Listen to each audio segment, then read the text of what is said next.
최근 12평짜리 낡은 빌라가 17억 원에 거래됐습니다. 서울 한복판에서 벌어진 실제 이야기입니다. 불과 2년 전만 해도 전세 사기의 온상이라며 아무도 거들떠보지 않던 빌라였습니다. 그런데 지금은 강남 부자들까지 빌라를 사려고 줄을 서고 있습니다. 2025년 상반기 서울 빌라 매매 가격 상승률은 8.17%입니다. 같은 기간 아파트 상승률 6.85%를 추월해버렸습니다. 17년 만에 처음 있는 일입니다. 왜 갑자기 서울의 돈이 빌라로 몰리기 시작한 걸까요? 오늘 영상에서는 세 가지 핵심을 파헤쳐 보겠습니다. 첫째, 서울 빌라 시장에 돈이 몰리는 진짜 이유. 둘째, 오세훈표 재개발과 모아타운이 만들어낸 새로운 게임의 룰. 셋째, 지금 빌라를 사도 되는지, 산다면 어디를 어떻게 사야 하는지. 이 영상 하나면 서울 빌라 시장의 판도가 어떻게 바뀌고 있는지 명확하게 보이실 겁니다. 본격적인 분석에 들어가기 전에 구독 버튼 눌러주시면 감사하겠습니다. 숫자는 거짓말을 하지 않습니다. 2025년 6월 서울 빌라 거래량은 4,052건을 기록했습니다. 2022년 5월 이후 무려 38개월 만에 최고치입니다. 이게 얼마나 대단한 숫자인지 비교해 보겠습니다. 같은 달 서울 아파트 거래량의 3배에 달하는 수치입니다. 아파트보다 빌라가 3배 더 많이 팔린 겁니다. 더 놀라운 건 어디서 거래가 터졌느냐입니다. 강남구 빌라 거래량이 전년 대비 146% 폭증했습니다. 송파구는 160%입니다. 강남, 송파라고 하면 어떤 이미지가 떠오르시나요? 수십억 원짜리 아파트들이 즐비한 곳이죠. 그런 동네에서 빌라 거래가 폭발하고 있다는 겁니다. 가격도 심상치 않습니다. 용산구 원효로 사가의 한 빌라는 9월에 9억 2천만 원에 거래됐습니다. 그런데 한 달 뒤인 11월에 같은 빌라, 같은 평형이 11억 9천만 원에 팔렸습니다. 한 달 만에 2억 7천만 원이 오른 겁니다. 30년 된 낡은 빌라가 한 달에 2억 7천만 원씩 오르는 세상입니다. 도대체 무슨 일이 벌어지고 있는 걸까요? 한국부동산원 통계를 보면 더 확실해집니다. 2025년 8월 기준 서울 빌라 매매 가격 지수는 101.38입니다.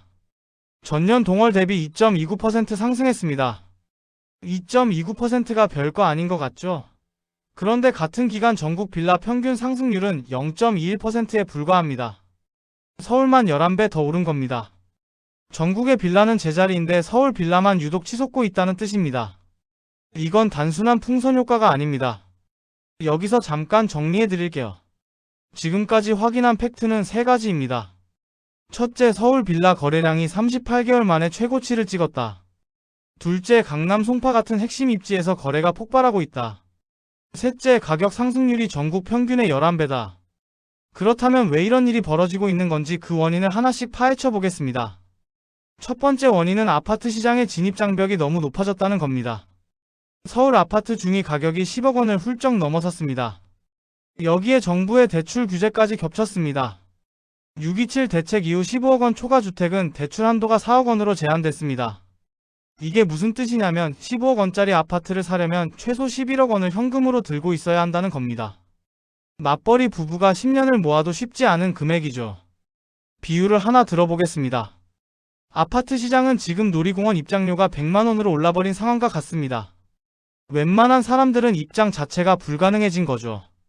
그래서 사람들이 눈을 돌린 곳이 바로 빌라입니다. 서울 빌라 평균 매매가는 3억 4천만 원 수준입니다.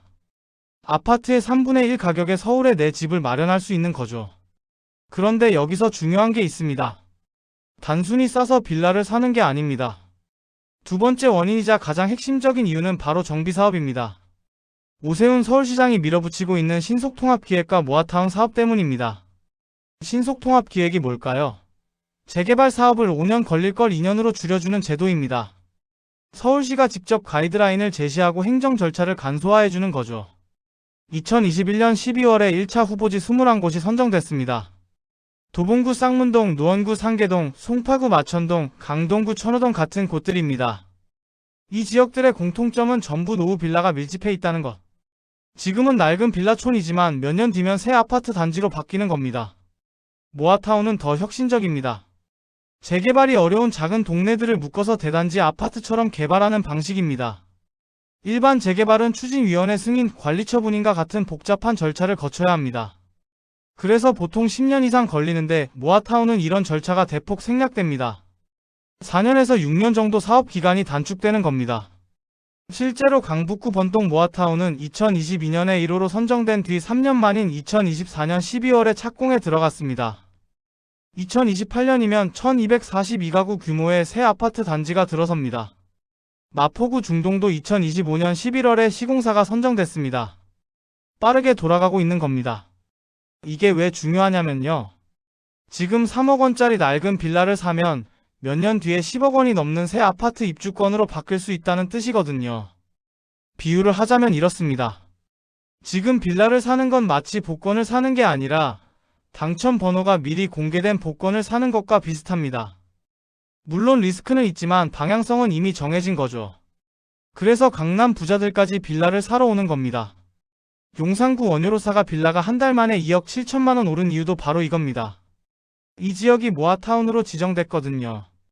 세 번째 원인은 젊은 세대의 주거 전략 변화입니다. 과거에는 빌라를 산다고 하면 주변에서 뭐라고 했을까요? 아파트를 사야지 왜 빌라를 사냐고 했습니다. 빌라는 집값이 안 오르고 나중에 팔기도 어렵다는 인식이 강했죠. 그런데 지금 2030 세대는 다르게 생각합니다. 어차피 서울 아파트는 못 사니까 차라리 재개발 예정 빌라를 사서 몇 년 버티자는 전략을 세우는 겁니다. 이걸 몸테크라고 부릅니다. 불편한 빌라에서 몇 년 살면서 몸으로 때우고 나중에 새 아파트를 받는 거죠. 실제로 은평구에서는 아파트 거래량보다 빌라 거래량이 4배 이상 높게 나타나고 있습니다. 젊은 층이 적극적으로 빌라 시장에 뛰어들고 있다는 증거입니다.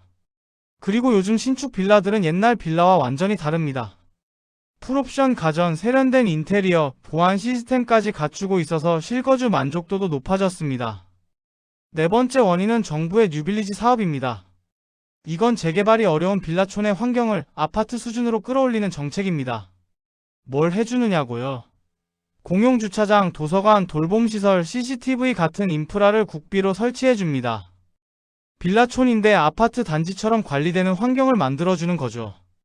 2024년 12월 국비 150억 원이 투입된 뉴빌리지 사업에 수원 서둔동 서호지구가 선정되었습니다. 고도 제한 때문에 고층 아파트를 지을 수 없는 지역인데도 국가가 직접 나서서 주거 환경을 개선해주는 겁니다. 이런 정책들이 쏟아지니까 빌라에 대한 인식 자체가 바뀌고 있는 겁니다. 한 번 더 정리하자면 서울 빌라 시장에 돈이 몰리는 이유는 4가지입니다. 첫째, 아파트 진입장벽이 너무 높아졌다. 둘째, 신속통합기획과 모아타운으로 빌라가 새 아파트로 바뀔 수 있게 됐다. 셋째, 2030 세대가 몸테크 전략으로 빌라에 뛰어들고 있다. 넷째, 뉴빌리지 사업으로 빌라촌 환경이 개선되고 있다. 그런데 여기서 정말 중요한 이야기가 남았습니다. 그렇다면 아무 빌라나 사도 될까요? 절대 그렇지 않습니다. 빌라 투자에는 아파트보다 훨씬 많은 함정이 숨어 있습니다. 첫 번째 함정은 현금 청산 대상입니다. 서울시는 투기 세력을 막기 위해 권리 산정 기준일이라는 걸 정해놓습니다. 이 기준일 이후에 지어진 신축 빌라를 사면 아파트 분양권을 못 받습니다. 현금으로 정산받고 쫓겨나는 거죠. 특히 2022년 1월 28일 이후에 신축된 빌라나 지분 쪼개기 매물은 조심하셔야 합니다. 재개발 기대감에 비싸게 샀는데 정작 아파트는 못 받고 현금만 받게 되면 큰 손해입니다. 두 번째 함정은 토지거래 허가구역입니다. 송파구 마천오구역 등 주요 재개발 후보지 21곳은 토지거래 허가구역으로 지정돼 있습니다. 이 구역에서 빌라를 사려면 구청 허가를 받아야 하고 2년간 실거주 의무가 붙습니다. 전세를 끼고 사는 갭 투자가 불가능하다는 뜻입니다. 2년 동안 직접 살아야 합니다. 자금 여력과 실거주 가능 여부를 반드시 먼저 확인하셔야 합니다. 세 번째 함정은 사업 무산 가능성입니다. 재개발 사업은 주민 반대, 공사비 인상, 경기 침체 등으로 언제든 무산될 수 있습니다. 사업이 엎어지면 재개발 기대감으로 붙어있던 프리미엄이 한순간에 사라집니다. 빌라는 아파트보다 거래가 활발하지 않아서 팔고 싶어도 못 파는 상황이 올 수 있습니다. 이런 위험이 있다는 걸 아는데도 왜 사람들이 빌라에 투자할까요? 역사적으로 비슷한 사례가 있기 때문입니다. 2000년대 뉴타운 광풍을 기억하시나요? 그때도 낡은 빌라촌에 재개발 기대감이 붙으면서 가격이 폭등했습니다. 일부는 무산됐지만 성공한 지역은 엄청난 수익을 안겨줬죠. 지금 상황도 비슷하지만 그때와 다른 점이 있습니다. 서울시가 직접 행정력을 동원해서 사업을 밀어붙이고 있다는 거죠. 신속통합기획이라는 이름처럼 속도가 빠릅니다. 강북구 번동 모아타운이 3년 만에 착공에 들어간 게 그 증거입니다. 과거처럼 10년씩 질질 끄는 재개발이 아니라는 겁니다. 그렇다면 어떤 빌라를 사야 할까요? 전문가들이 공통적으로 강조하는 기준이 있습니다. 첫째, 직주 근접성. 강남, 여의도, 용산 같은 업무지구로 출퇴근이 편한 곳이어야 합니다. 맞벌이 부부 수요가 꾸준한 지역이 가격 방어력이 높습니다. 둘째, 역세권. 지하철역에서 도보 10분 이내 거리가 좋습니다. 황금성이 보장되거든요. 셋째, 정비사업 진행 상황. 단순 후보지보다는 구역 지정이 완료되거나 시공사 선정까지 끝난 곳이 안전합니다. 현재 주목할 만한 지역을 몇 군데 말씀드릴게요. 동남권에서는 송파구 마천 5구역과 강동구 천호 A1-2 구역이 있습니다. 강남 생활권을 직접 공유할 수 있는 입지죠.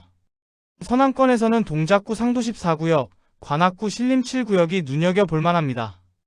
지하철 2호선과 7호선을 통해 강남과 여의도 접근성이 좋습니다. 도심권에서는 용산구 청파이구역, 성동구 마장동 일대가 있습니다. 용산국제 업무지구 개발의 수혜를 직접 받을 수 있는 곳들입니다. 마지막으로 전세 사기 위험에 대해서도 짚어드려야겠죠. 빌라 시장이 회복되고 있지만 전세 사기 포비아는 여전합니다. 그래서 정부가 강력한 방지책을 시행하고 있습니다. 전세가율 90% 초과 매물은 보증보험 가입이 제한됩니다. 계약 전에 임대인의 미납 세금을 열람할 수 있는 권한도 강화됐습니다. 임차인 입장에서는 계약서에 특약을 꼭 넣으시길 권합니다. 계약 체결일 다음날까지 소유권 변경이나 근저당 설정을 하지 않는다는 내용입니다. 이 한 줄이 나중에 큰 보호막이 됩니다. 정리해드리겠습니다. 서울 빌라 시장은 지금 구조적 전환점에 있습니다. 아파트 진입 장벽이 높아지면서 빌라가 새로운 주거 사다리로 떠오르고 있습니다. 신속통합기획과 모아타운 정책이 낡은 빌라를 새 아파트로 바꿔주는 마법의 지팡이 역할을 하고 있죠. 하지만 아무 빌라나 사면 안 됩니다. 현금 청산 대상 여부, 토지거래허가구역, 사업 무산 가능성을 반드시 체크하셔야 합니다. 핵심은 입지입니다. 직주 근접성이 뛰어난 역세권, 정비사업 진행이 확실한 지역, 전세 사기 리스크로부터 안전한 매물을 고르는 안목이 필요합니다. 빌라는 더 이상 어쩔 수 없이 선택하는 주택이 아닙니다. 미래 가치를 보고 전략적으로 선택하는 자산으로 바뀌고 있습니다. 여러분은 서울 빌라 시장의 변화를 어떻게 보고 계신가요? 빌라 투자에 대해 어떤 생각을 갖고 계신지, 혹시 관심 있는 지역이 있으시다면 댓글로 공유해 주시면 감사하겠습니다. 오늘 영상은 여기까지입니다. 긴 영상 시청해 주셔서 감사합니다. 구독과 좋아요 한 번씩만 눌러주시면 정말 크나큰 도움이 됩니다.